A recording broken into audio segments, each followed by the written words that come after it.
Hey guys, alright, today we are back with another Geography Now video, this time, the Bahamas. We're going on a vacation. That's all I know about the Bahamas. Let's go ahead and learn about the geography, a little bit of the culture, and, well, colonial history. I'm guessing they're going to touch on the colonial history. Probably not much, maybe just a few seconds. Fine by me. Let's go ahead and just dive right in. The Bahamas. It's like the Hawaii of the Atlantic, except it has more of a pirate history. And there's a lot more black people.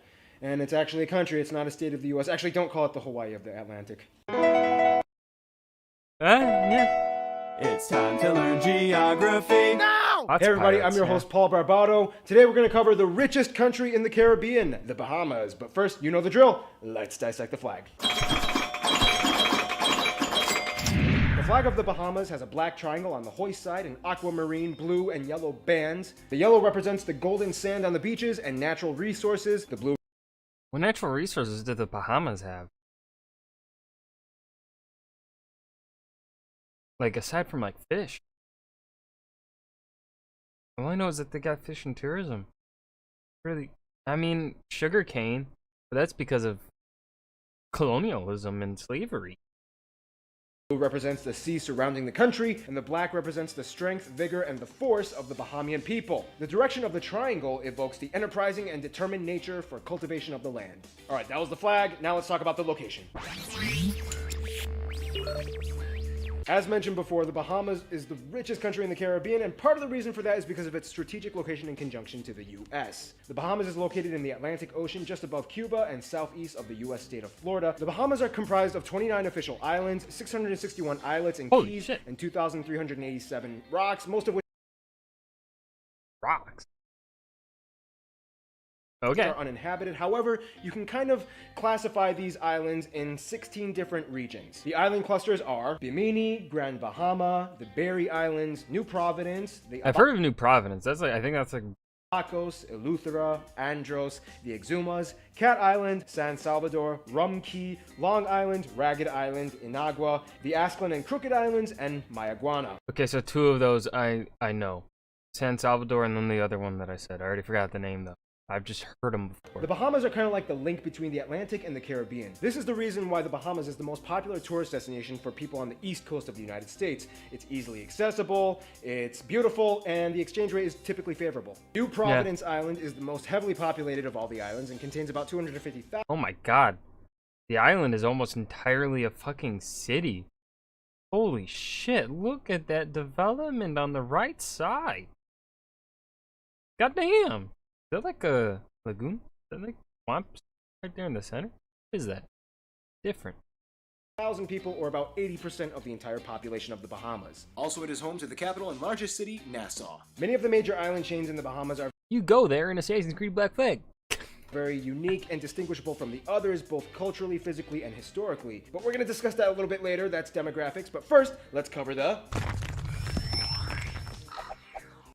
They put in some new animations for this video. When it comes to landscape, the Bahamas have a lot of strange and exclusive regions that it's kind of hard to cover them all, but in a nutshell, for one, the islands are generally low-lying and flat. The highest point is only a small 207-foot tall hill called Mount Alvernia on Cat Island. Otherwise, everywhere else pretty much only remains a few meters above sea level. The only issue with the region is that the island chain is kind of subject to hurricanes often every year, and with the limited space that they don't really have anywhere to evacuate, so they kind of have to sit through the storm. Luckily, they're kind of used to this, and they can afford to build buildings on sturdy foundations that can withstand cataclysmic forces. Now, as mentioned before, the Bahamas is made up of many different islands And what also helps is that them being the wealthiest nation in the Caribbean kind of does help.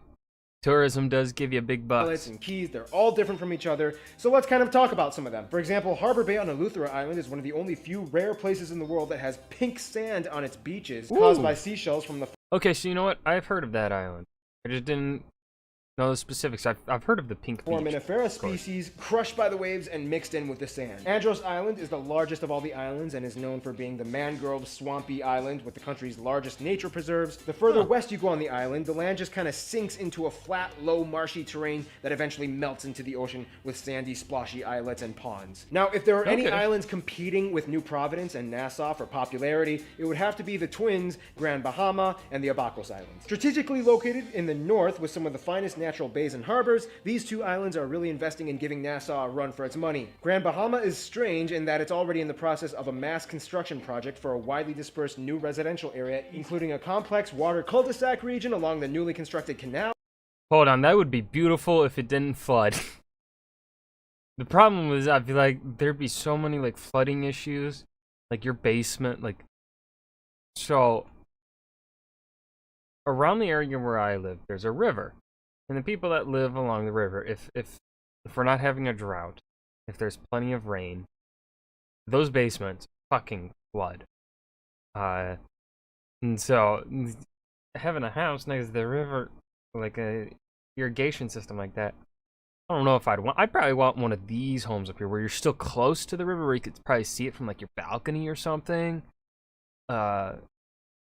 But you wouldn't have to really worry about your basement flooding.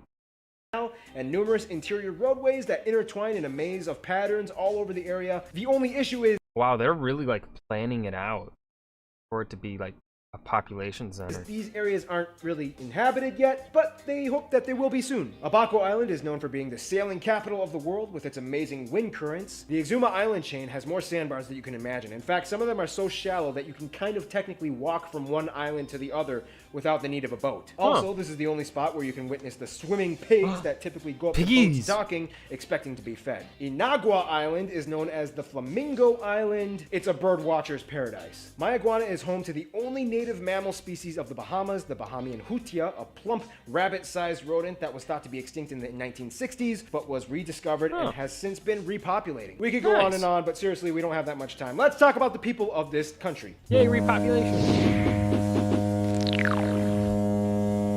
Alright, you landlubbers, this here be the land of historical pirate. Yar! No, seriously, back in the 17th and 18th century, this place was a I had to give the yar.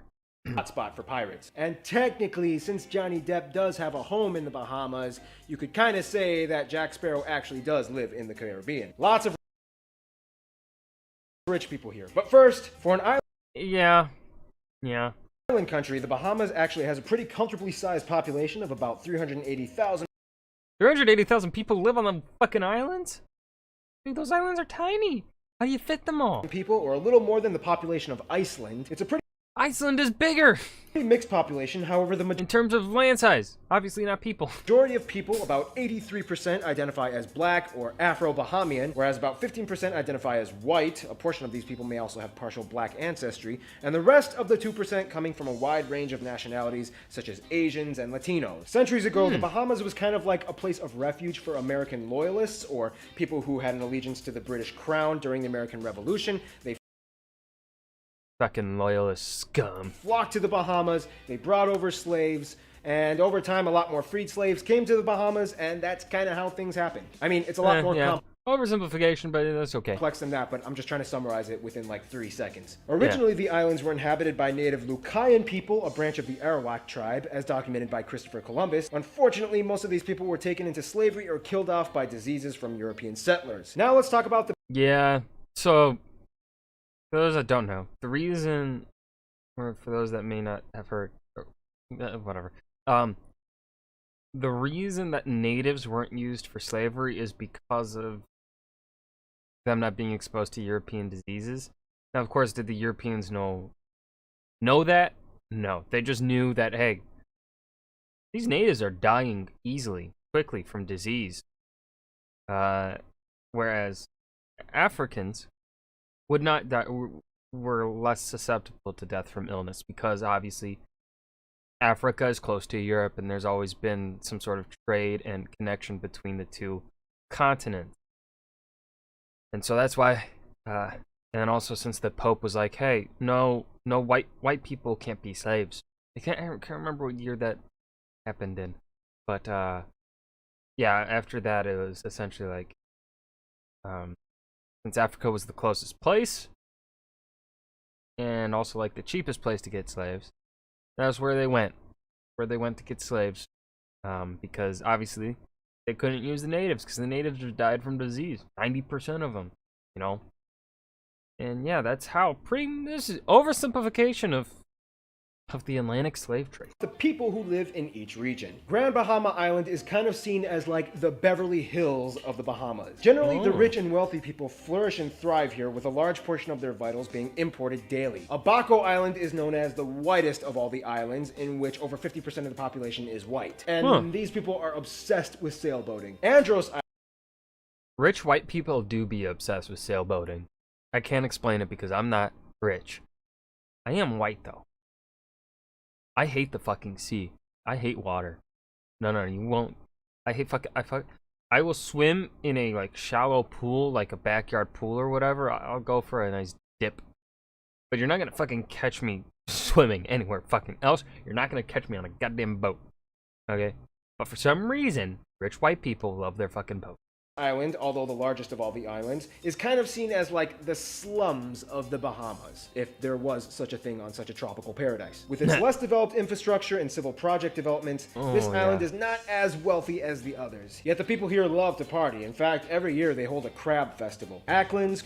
You know, let's be real. Honest, what you see? I mean, that's the way you boost happiness. You know, life sucks, and especially if you don't have access to much money. Life does suck even more because you can't pay for many things. I guess enjoy. You can't pay for luxury goods or just goods that you can. You can't waste your money. So partying is a way to get around that. Crooked and Long Island are kind of seen as the retirement islands that have a lot of old people that want to relax and enjoy their lives, their old lives. Inagua Islanders have a very distinct African-infused culture, and the architecture kind of resembles that of Cape Town, South Africa. In fact, many of the people living there are modern-day immigrants from Africa. Cat Island is kind of considered like the hippie island. A lot of people here are earth-conscious and overtly concerned with the ecosystem that the area provides. Ragged Island is kind of known as the Quiet Island, as it is the least inhabited of all the islands with less than 100 inhabitants. Then we reach Mayaguana, known as the Conch People Island, specifically because these people are known for fishing conchs. Most people, even Bahamians, don't really know too much about this area, except the fact that it's a very tightly knit community of about 300 people that love to fish and farm. Only one boat stops by once a week to drop off and pick up supplies and people, and check up on the people living there. The government is kind of like... That is so weird. As someone that lives in the middle of the fucking, pretty much the middle of the United goddamn States, having to have supplies shipped to you, that's just... Like, hey Mayaguana, you doing fine? Are you alright? I got Rice Krispies treats for you. Oh my gosh, Mom, you're embarrassing me. I'm fine, just leave me alone. Yeah, Mayaguana is kind of like the angsty teenager of all the islands. And finally, we reach New Providence. New Providence is like a mini metropolitan dream with its many endless shops, streets, and businesses and resorts, such as the world-famous Atlantis Resort, located on the aptly named Paradise Island. New Providence is the Mac Daddy of the Bahamas. Everything starts and ends here. This country is so enticing that it has drawn in numerous celebrities like Shakira, Johnny Depp, Michael Jordan, Bill Gates, Mariah Carey, and Sean Connery to... This video was made when he was still alive. Rip Sean Connery. Not really, he beat his wife. Purchase private homes and islands all to themselves. But is there trouble in paradise? Let's find out in... Now, of course, as a relatively smaller nation with a relatively smaller population, the Bahamas doesn't have that much of a widespread global outreach. However, they do have their friends and peeps. First of all, the Bahamas is a member of many international organizations such as the UN, CARICOM, the Caribbean Development Bank, Interpol, and many others. This puts them in a relatively high standing in terms of international cooperation and diplomacy. Nonetheless, the Bahamas only has 6 embassies located in Canada, Cuba, Haiti, the US, with 3 extra consulates. I was getting a little like, what the heck? They have one in Canada and in neighboring countries, but they don't have one in the U.S. Generals, the UK, and interestingly enough, China. China, because they have a lot of people, and the Chinese love to go like during the summer sometimes. Like I'll go on a bike ride. There's like a path that like I go on by the river near me. I ride my bike down, and like during the summer, there's a lot of Chinese tourists that are walking down. Why they come to where I live, I don't know the appeal, but There they did, yeah. and technically a 7th non-resident embassy for Japan. Now, when it comes to Cuba, it's kind of like a playground rivalry story. They used to hate Cuba over territorial fishing rights. Finally, in 1980, Cuba took it a little too far and a military aircraft sank a Bahamian patrol vessel. The Bahamas demanded an apology and compensation, which surprisingly the Cubans did. And since then, Cuba and the Bahamas have been kind of relatively close. Sometimes you just gotta punch somebody in the face to develop a good friendship with them. Sure. Interestingly enough, though, although they don't have an embassy, the Gambia has a consulate with the Bahamas, making it the only African country with an institutionalized consular relation with the Bahamas. Haiti is kind of like the Mexico of the Bahamas. Floods of refugees and immigrants flock to the Bahamas from Haiti year after year to the point where the government has instituted mass deportations for illegals. Nonetheless, the two countries still have favorable relations and trade agreement. The two best friends of the Bahamas, though, would have to be the US and the UK. The Bahamas was a former colony of the UK and was as were many places of the world, kind of softly and gently let go of back in 1973. Queen Elizabeth is still technically the head of state, however, in every aspect they are completely seceded and fully operational in an independent manner. So is the Bahamas part of the Commonwealth or not? Now, when it comes to the US, I'm guessing they're we not, kind of have which is weird. Is it because they're not majority white? Well, South Africa is part of the Commonwealth. See, it's New Zealand, Australia, Canada, South Africa. India's not part of the Commonwealth? Is that all that's part of the Commonwealth? I don't know. People that know the Commonwealth, tell me. Like two getaways, Hawaii on the west coast and the Bahamas on the east coast. Over 85% of tourists every year are American, which makes up the majority of the Bahamian economy. And over 100 US related businesses are found in the Bahamas, and the Bahamas are home to over 30,000 Americans. The Bahamas has worked alongside with the US in terms of kind of acting like a filter on cracking down on the transportation of illegal drugs and illegal aliens. The Bahamas is kind of like the US's cool, slick deputy sheriff who knows how to shoot a gun without dropping his rum colada. In conclusion, the Bahamas is kind of like a little world in its own, in which each region kind of offers something virtually unheard of in the other region. And hey, you know what? Do some digging. You might find some of that pirate treasure. Stay tuned! Alright, that was Geography Now, the Bahamas. I have nothing else here to add on that I didn't already say throughout the video. This was pretty good. I think this is one of the ones where I felt like... Yeah, this is another one of the videos where I think it was a good length. I don't think they needed to really expand upon anything more in this video, because the Bahamas, you know, they're a small country. There's not many people living there. I mean, they do have what seems to be a pretty diverse culture because of just the islands being separated. So all these different islands being separate, different cultures on each island. That is pretty unique and pretty cool, I would say, to the Bahamas. Well, based on comparing it to the other countries we have watched so far. But yeah, I hope you guys enjoyed. Remember to hit that like button and subscribe for more, and I'll see you guys in the next video. Peace.